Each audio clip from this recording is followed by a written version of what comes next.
Hi, I'm Neil Thompson, Senior Book Editor at Amazon, and I'm here with Karen Abbott, who is about to publish her third book, Liar, Temptress, Soldier, Spy. Hello. Hi, thanks for having me, Neil. Yeah, thanks for being here.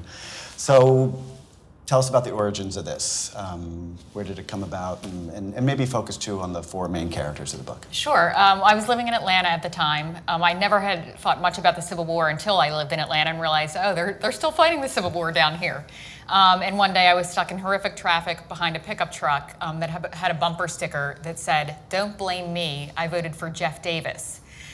Which got me thinking a little bit more about the war. And I wanted to find the experience of people who tell the story of the war through characters who had never really been explored before, which led me to my female protagonists, 4 spies, 2 for the Union and 2 for the Confederacy. How'd you find them?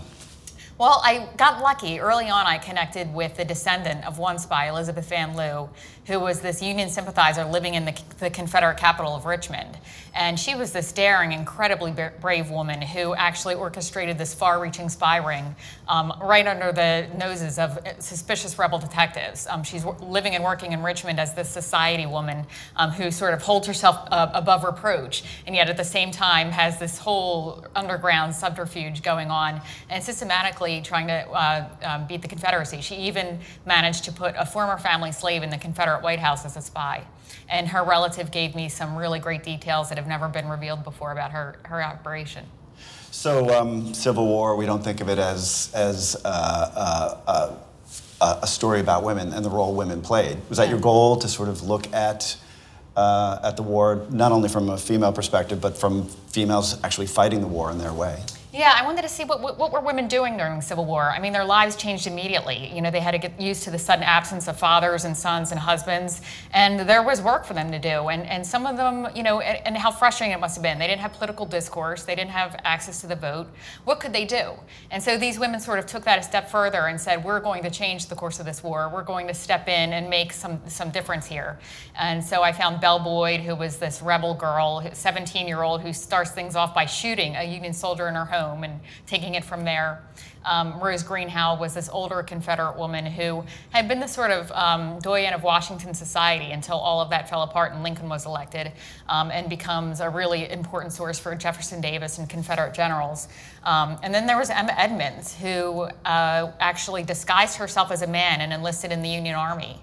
And fought as a soldier and saw many of the bloodiest battles of the war, and also went undercover several times with, you know, under the auspices of Alan Pinkerton, who was the detective for the Union services at the time. It's amazing. Do their lives intersect at all? They do, in sly ways. One of the important things to me was to sort of make sure the stories intertwined and made sense together and affected each other. There was a cause and effect. So while Emma, dressed as a male soldier, is drilling on Capitol Hill and getting ready for battle, Rose Greenhow, the older Confederate spy, is watching and spying on her and taking notes about how the drills are going and sending information about Emma's army.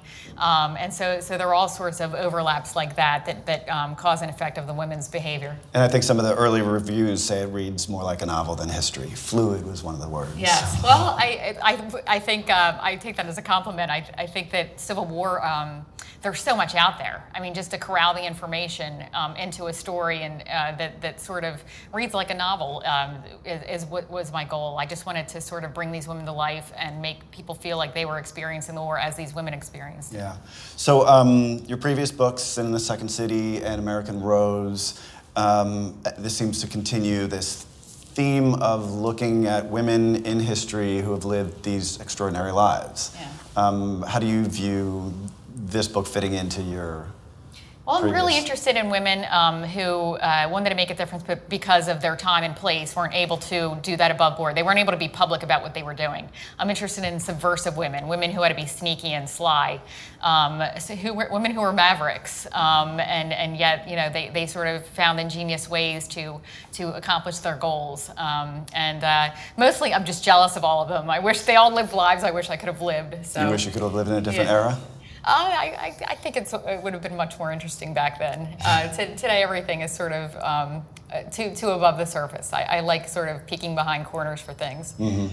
You think this was the first war where women played this kind of a role, active participants in the war in their way?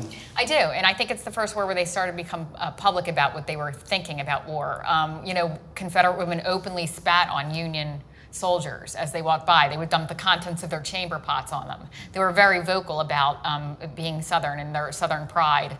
And I don't think that, I think that was the first time women really were vocal about, war was never women's business. They were victims of war, not perpetrators. And I think this was the time women really sort of publicly said, we're in this war too. We are also perpetrating war here.